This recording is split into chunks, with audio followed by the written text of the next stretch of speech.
Even by royal standards, this was one hell of a send-off. America had come to say farewell to Aretha Franklin at Detroit's Greater Grace Temple with a service that was already scheduled to last for 6 hours at the outset. It then started an hour and a half late because of the sheer number of mourners flocking to pay their respects.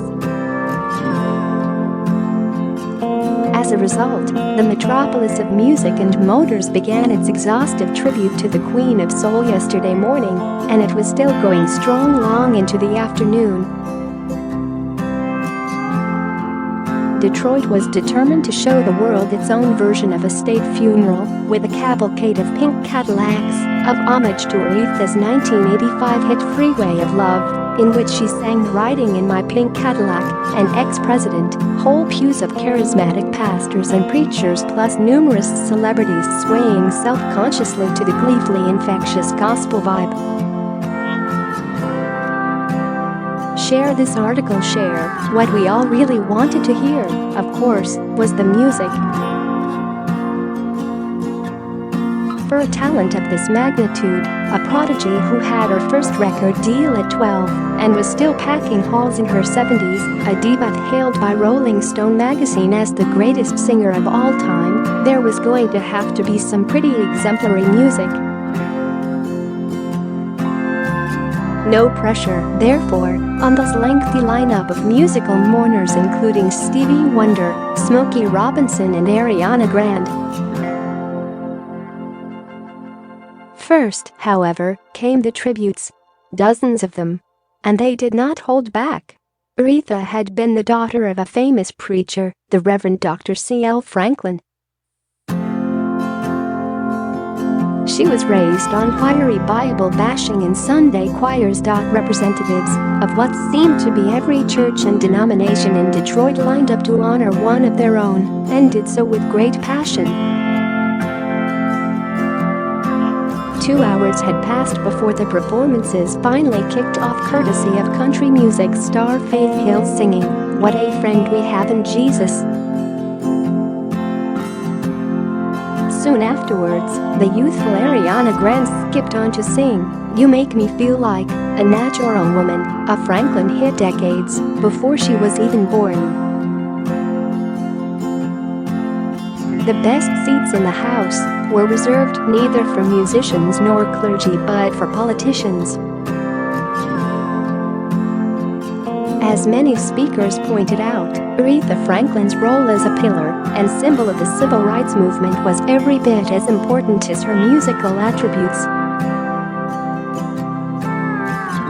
America was, after all, laying to rest a woman who had performed at the funeral of Dr. Martin Luther King and the inauguration of Barack Obama. Her body, in a sparkling full-length gold dress with sequined heels, had been brought to the church in the same hearse that carried the great civil rights protester Rosa Parks to her final farewell. In pride of place was a rather wobbly-looking Reverend Jesse Jackson, twice a contender for the Democratic presidential nomination, alongside Bill Clinton. The ex-president was doing his awkward best to clap along and show that he was suffused with the spirit, while not overdoing the head shaking, the gyrations and the amens. Shades of Theresa May on her current dancing tour of Africa. Another giant of the civil rights movement, the Reverend Al Sharpton, launched into an effervescent riff attacking everyone from President Trump to the Grim Reaper, with plenty of hallelujahs from the congregation, before reading out a message from Obama. From a young age, Aretha Franklin rocked the world of anyone who had the pleasure of hearing her voice, Obama wrote. In the example she set, both as an artist and a citizen, Aretha embodied those most revered virtues of forgiveness and reconciliation, while the music she made captured some of our deepest human desires, namely affection and respect. A similar message from George W. Bush was received with generous applause. He told the congregation Aretha was a woman of achievement. Clinton went on for more than twice his allotted 5 minutes, describing himself as an original Aretha groupie. She had the voice of a generation, he reflected, maybe the voice of a century. Every strand of American society seemed united in respect and solemnity yesterday. By sheer coincidence, Aretha Franklin's grand departure coincided with the funeral of Vietnam hero turned Republican colossus Senator John McCain. The news networks found themselves hopping between the stiff upper lips and uniforms of the political and military establishments in Washington and the exuberant emotions on display in Detroit. There was no sense of competition or incongruity.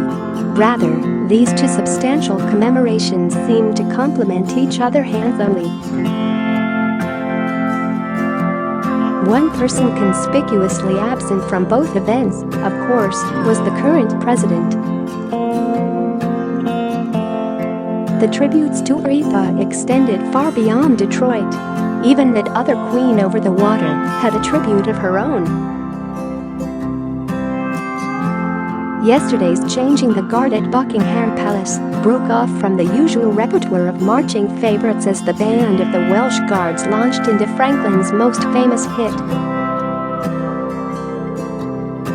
The crowd swayed along to RESPECT and broke into applause at the end.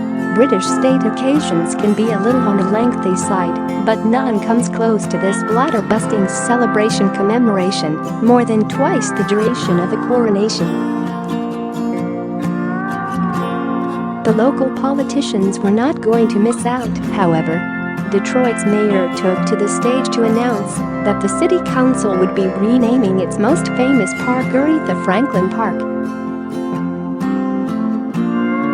The city council then rose as one to deliver an impromptu vote to ratify the decision, prompting much applause. Quite right too. So much classier than an airport. No queen wants to be remembered for lost luggage. Noting that a major highway would bear the singer's name, another civic worthy stood at the lectern and demanded that America issue an Aretha Franklin postage stamp. The governor of Michigan even suggested that her voice should be registered as an official natural resource. There is not the remotest chance that future Detroit generations will not have heard of the very great Aretha Franklin.